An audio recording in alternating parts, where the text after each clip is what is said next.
Smarty Pants, hear that? That could be the opening stomps and claps from the rock song We Will Rock You by the rock band Queen. Or it could be the sound of rocks from space smashing into Earth. What? That's right. There are literally millions of giant, irregularly shaped rocks swirling around our solar system. And every so often, an object will break free and... We will get rocked by you. These rocks, known as asteroids, hit Earth all the time. Sometimes it's hardly noticeable. Sometimes it causes a sonic blast powerful enough to shatter windows and injure people, like the asteroid strike in Russia in 2013. And sometimes it completely changes the planet, wiping out entire species, like the asteroid that caused the dinosaurs to go extinct 65 million years ago. Nobody dinos saw that coming. But what are asteroids, and where do they come from? What causes them to break free of their orbit and attack Earth? And could what happened to the dinosaurs happen again? It's time for another whiff of science on... Who smarted? Who's smarted? Who's smart? Is it you? Is it me? Is it science or history? Listen up, everyone. We make smarting lots of fun on Who Smarted. As you may know, our solar system consists of one sun, 8 planets, several dwarf planets, and lots of rocks. These rocks, or asteroids, can be found throughout the solar system, sharing orbits with some planets, including Earth. Most of them are located in a region known as the asteroid belt. This giant loop of asteroids is located between the planets Mars and Jupiter, and completely encircles Mars, Earth, Venus, and Mercury, and even the Sun. Whoa. The closest edge of the asteroid belt, first discovered in the early 1800s, is about 100 to 200 million miles away. In fact, Earth is almost exactly in the middle between the Sun and the asteroid belt. Scientists believe there are between 1 and 2 million large asteroids, those over a kilometer wide, and millions more smaller ones. Question: say we were able to gather all the asteroids together and put them into a bag. How big a bag do you think we'd need? Would we need a bag the size of the Sun, the Earth, or the Moon? Well, a bag as big as the Sun would be way too big. You'd be able to fit all the planets and all the asteroids in there and still have room to spare. Whoa. A bag the size of the Earth would also be too big. And believe it or not, if you put all the asteroids together, you still wouldn't fill a bag the size of the Moon. That's because, compared to all the giant objects in the universe, asteroids are relatively small. One of the largest asteroids in the belt is called Vesta, and it's only about 329 miles across, about the length of New York State.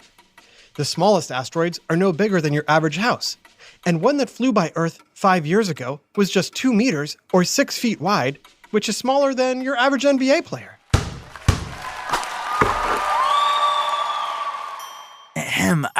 Beg your pardon, Bub. I couldn't help but overhear you keep referring to asteroids as, rocks. Yeah, we're not just rocks. Also, us asteroids have names, you know? Names? Asteroids have names? That's right. What's my name? What's her name, huh? Yeah, what's my name? I have no idea. Figures. I'm Petey, and this is my girlfriend, Star. An asteroid named Star? Why not? The word asteroid comes from the Greek word meaning star-like or star-shaped. Interesting. No offense, but why would I know your names? We just met. Tell me, Bub, can you name all the planets? Help me out, Smarty Pants. Let's name all the planets. There's Mercury, Venus, Earth, Mars, Jupiter, Saturn, Neptune, Uranus, and the jury's still out on Pluto. Uh-huh. Have you ever met any of them? Well, yeah, actually, Mars and Venus were on the show, but... All right. Look, all I'm saying is asteroids are more than just rocks. We're unique. No two asteroids are the same shape or size. We're not all round like the planets, except for Ceres, but she's called both an asteroid and a dwarf planet, like Pluto. The rest of us, we're jagged with craters and scars, and I think it's about time we get a little respect. How come you know all the planets' names, but not one asteroid's name? Answer me that. Because I was taught the names of the planets? Oh, sure, yeah. Well, maybe people should start learning asteroid names, too.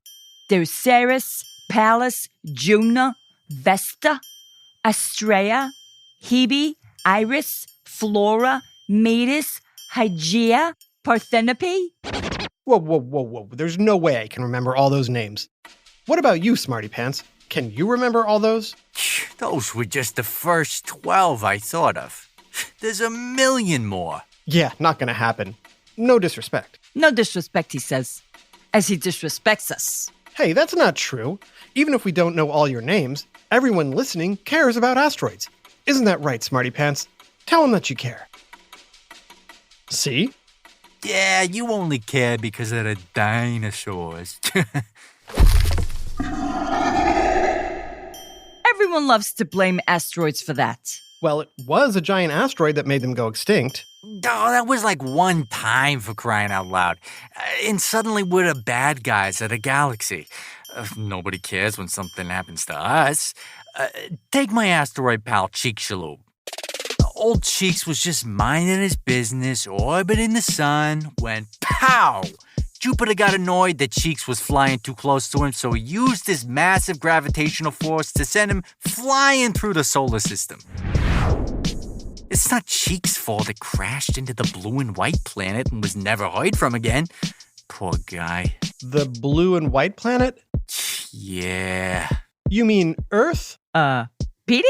Yeah, Toots? I think Chicxulub was the asteroid that killed the dinosaurs. But it was just an accident. Yeah, well, when an accident can cause an extinction event, you can understand why the people of Earth are more than a little concerned about asteroid strikes. Fair point. But hey, how often does that actually happen? Go ahead. Ask your smarty pants what they think. Good idea. Okay, Smarty Pants. On average, how often do asteroids strike Earth? Do you think it's A, once every million years, B, once every 100 years, or C, almost every day? So, what did they say? Well, a lot of them remembered me saying earlier that bits of asteroids hit the Earth practically every day. These little bits burn and break apart in the atmosphere, so they don't usually reach the ground. As for the bigger known asteroids, scientists say none of them pose a risk to Earth for at least the next 100 years. And even if a huge asteroid were to strike, chances are it would miss hitting a populated area, since the majority of the Earth, 95%, is relatively unpopulated or covered with water. And scientists say asteroids big enough to cause a global disaster only strike once every 100,000 years. So right now, it looks like we're all going to be just fine. But there's always a chance one of us could be hiding from your scientists, and they could strike without warning. We will get rocked by you. That's true and false. While an unknown asteroid could appear, NASA is always on the lookout and has defense plans just in case. If an asteroid is spotted heading towards Earth, we'd use spacecraft or weapons to break it apart or nudge it off course.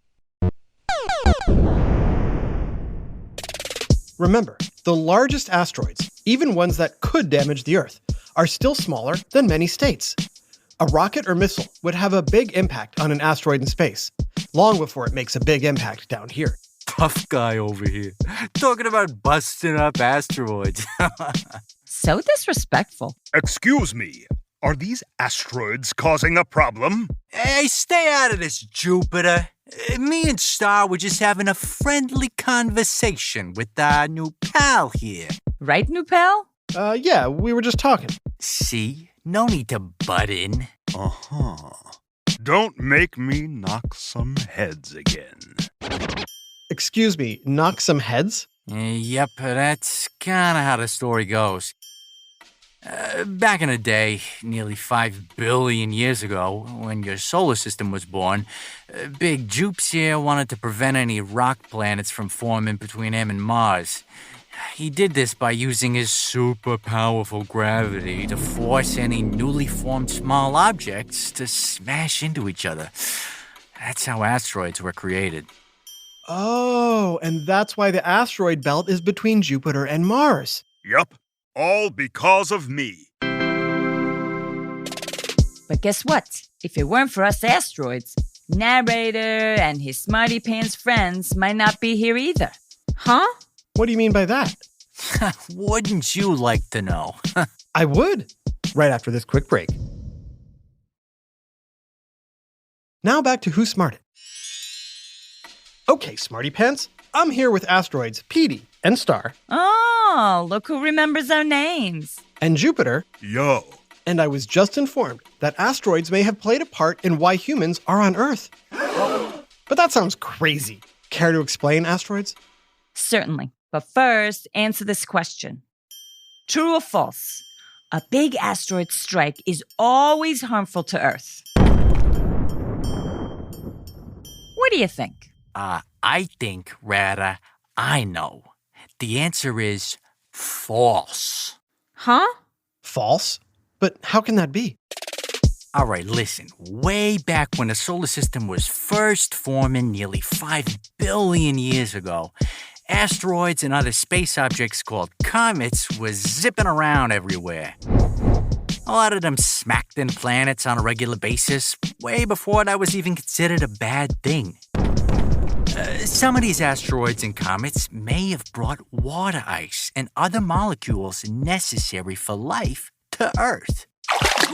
Then, when asteroids stopped hitting Earth as much, those molecules helped form life on Earth.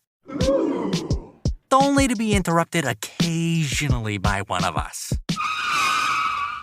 Like when Chicxulub killed the dinosaurs. Thanks to Jupiter. Well, hang on. The end of the dinosaurs allowed mammals and humans to develop. So, me giving that asteroid a shove might not have been such a bad thing after all. Not to mention, asteroid strikes can help scientists learn more about the beginnings of the solar system. Whoa. Recently, a family in the United Kingdom discovered a meteorite in their driveway.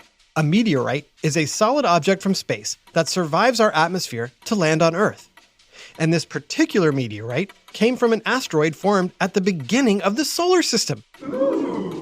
Scientists say it may contain the building blocks of life, known as amino acids. They're studying it closely right now. In other words, they're giving it a lot of respect. You know, pal, you're all right. Yeah, but step out of line and we'll be back. We will get rocked by you. A big birthday shout out to Gerard. We hear you're turning 7 today. Best wishes to you, Gerard, and your sister Gabrielle from your friends at Who Smarted. This episode, Asteroids, was written by Dave Beaudry and voiced by Taya Garland, Charlotte Cohn, Brendan Bayless, Max Kamaski, and Jerry Colber. Technical direction and sound design by Josh Hahn.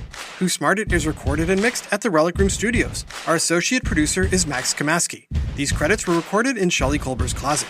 The theme song is by Brian Suarez, with lyrics written and performed by Adam Tex Davis. Who Smarted was created and produced by Adam Tex Davis and Jerry Colber. This is an Atomic Entertainment production.